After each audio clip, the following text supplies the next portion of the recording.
Riejo MR Pro 125. Kas ir arī kubikcentimetru skaits? 125. Viens cilindrs, 4 takti, 4 vārsti, 15 zirga spēki. Tā, lai viss varētu braukt ar A1 vai B kategorijas tiesībām. Lai arī mocīts ir viegls, 121 kg, tas nav domāts pilsētai. Piemēram, kaut tā, mēs jau pēc riepām redzam, pēc visas virsbūs.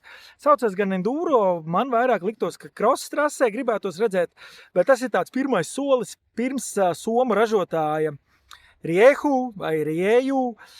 Pirms viņu tādas lielākās zelta klases 250, tāds ievadiņš, lai jaunie cilvēki varētu apgūt šīs te baudu no offroad braukšanas, bezceļu braukšanas, un jā, tam tad arī tas mocis vairāk ir domāts.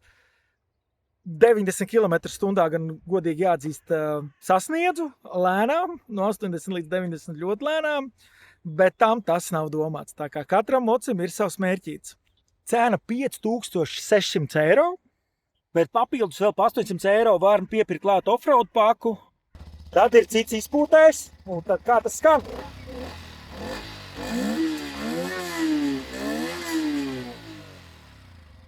Bet jau te varam redzēt, kur ir metāla kāpši, lai nekrīt nost zābakš no. Te ir ķēdīti jau biezāk, un kur ir. Šitā būs labāk redzams ķēdes sargs. Te tu brauc pa lielām gropēm, lai tev nesačakarē ķēdi. Vai nenomauc to regulēja mamīši. Tas viss jau ir šajā pamatcenā. Svarīgākais te tur nāk vadības bloks līdzi. Un stūra viss galīgi vienkārši. Starterīts un gaismas. Neko vairāk regulēt tu nevari, teiksim, elektroniski.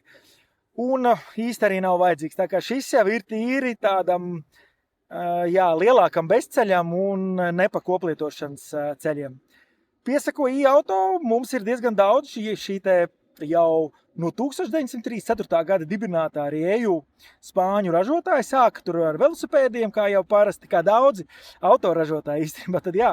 Tad jau jāgaida, kad Rieju pieķersies arī automobīļiem.